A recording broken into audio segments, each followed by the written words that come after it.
Hello everyone. Welcome to the first class of Introduction to Financial Markets. I'm very excited to start this journey with you. Today we will cover the basic concepts of economics, macroeconomics, and their direct relationship with financial markets. By the end of this class, you'll have a solid foundation to better understand how markets work and why they are essential to the global economy. Disclaimer: the content of this channel is for educational and informational purposes only. It should not be considered financial advice, investment recommendations, or an invitation to engage in trading in financial markets. Always conduct your own research and consult with a financial professional before making any investment decisions. Investments carry risks, and we do not guarantee any specific outcomes. If you're ready, let's get started. What is economics? Economics is a science that studies how societies manage limited resources to meet the needs of their members. Imagine for a moment that economics is like running a household. All the resources we have, money, food, time, are limited. The challenge is how we distribute them to meet all our needs. The word economics comes from the Greek oikonomia, which means the one who manages the household.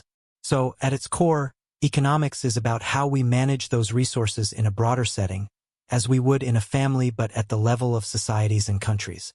It also teaches us how individuals and organizations earn income and how they invest it. The importance of macroeconomics. Within economics, there are two major branches: microeconomics, which studies the behavior of individuals and companies, and macroeconomics, which analyzes the economy as a whole. I want to pause here because we can't talk about financial markets without first understanding what is happening in macroeconomics.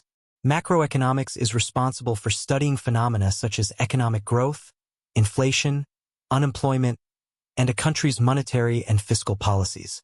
These elements are key because they directly influence financial markets. For example, if a country's economy is in recession, financial markets tend to fall, and if it's growing, markets tend to rise. Remember this phrase: we can't understand financial markets without knowing what's happening in macroeconomics. Government policies, central bank interest rates, or inflation rates are determining factors for market movements. Real economy versus financial economy.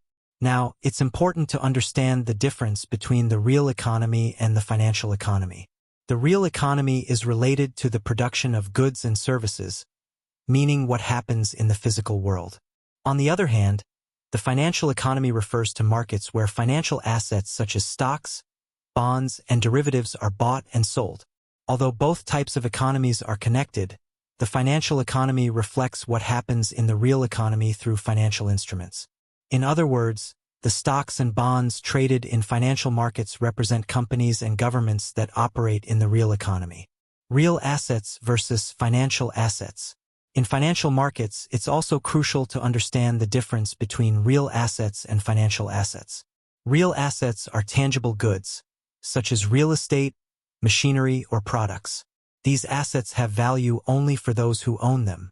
On the other hand, financial assets are titles or contracts that grant rights to future cash flows.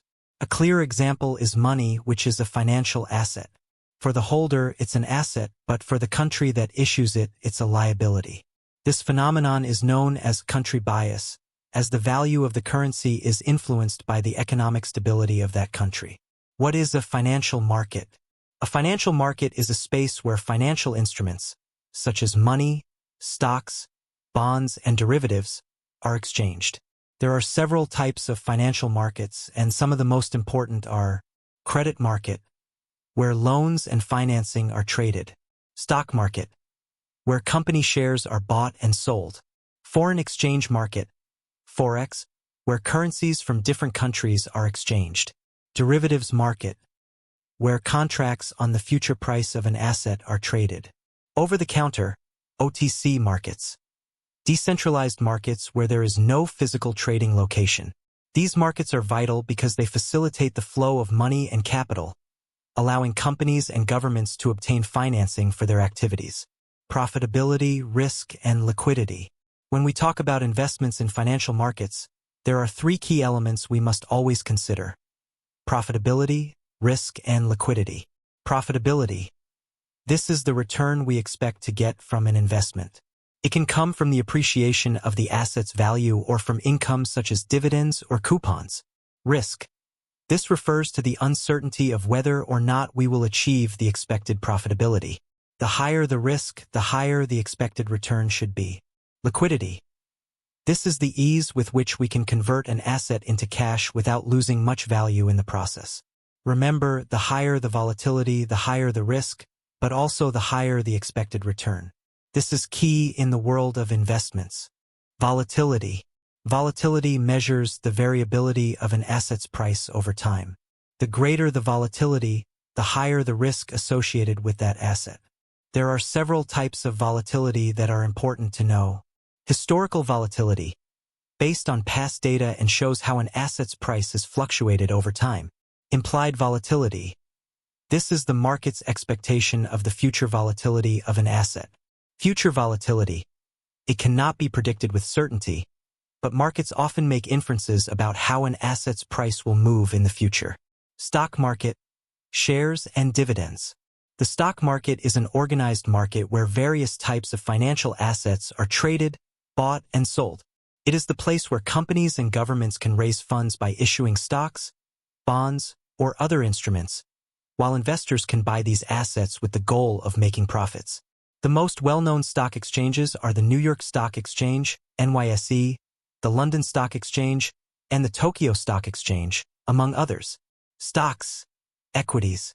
A stock represents a share of ownership in a company, meaning that by buying shares, you become a partner or co-owner of the company in proportion to the number of shares you own compared to the total number of shares issued.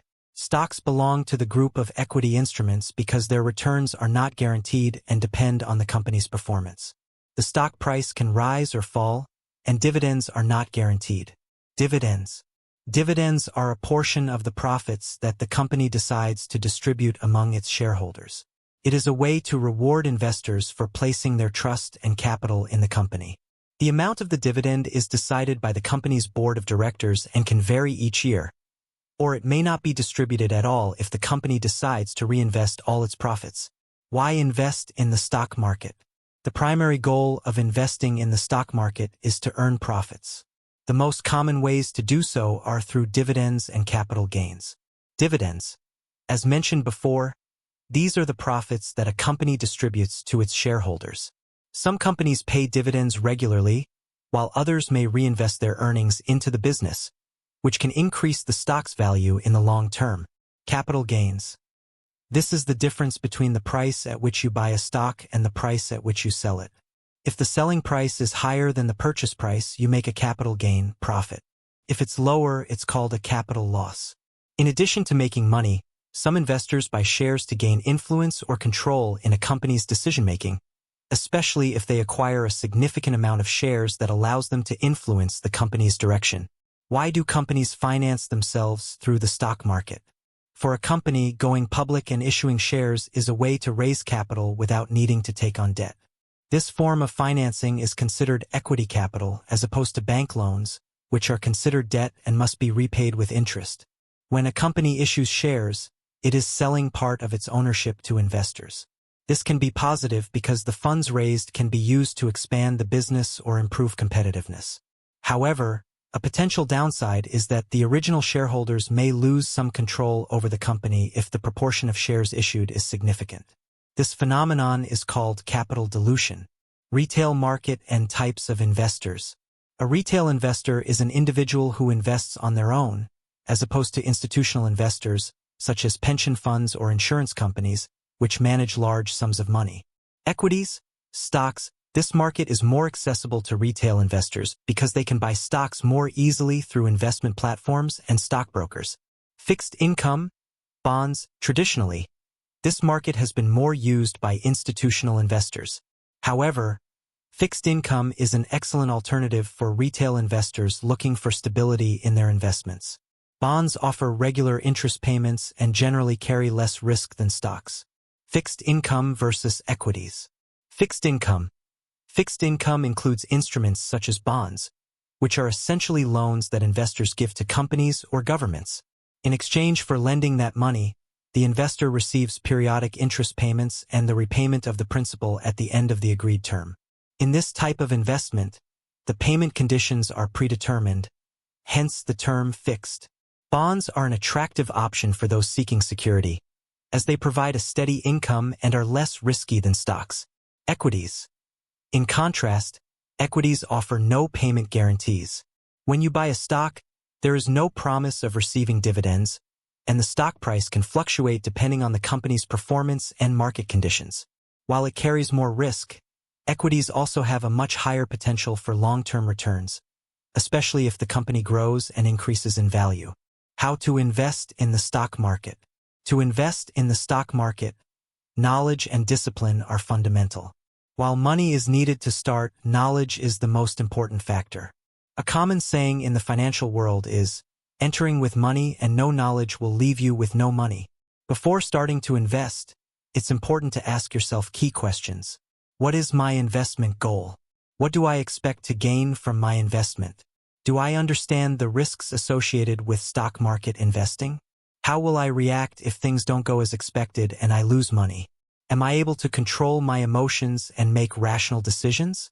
How to start investing in the stock market. Once you are clear about your investor profile and have studied financial products, you must choose the market that best suits your risk profile and objectives. Some options include money market, investments in treasury bills and other short-term assets; fixed income market, bonds and obligations issued by governments and companies; equity market, stocks of companies listed on the stock exchange; other markets such as commodities, forex, currency market, or derivatives. Additionally, you can invest directly by purchasing assets such as stocks, bonds, currencies, or commodities, or indirectly through mutual funds, ETFs, or structured products that allow you to diversify your portfolio without having to buy the assets directly. And with that, we've covered the essential fundamentals of the stock market, stocks, dividends, and the key differences between fixed income and equities. You now have a solid foundation to understand how the market works and why it is such a powerful tool for both investors and companies seeking financing. Remember, knowledge is your best ally when it comes to investing. As we've mentioned, the key to success is not just having money, but knowing how to use it wisely. Reflect on the risks, your goals, and the strategies you can apply to achieve long-term gains. If you enjoyed this class, make sure to give the video a like and subscribe to our channel. That way, you won't miss any of our upcoming content on financial markets. Turn on the notification bell so you'll be alerted whenever we upload a new video. And this doesn't end here.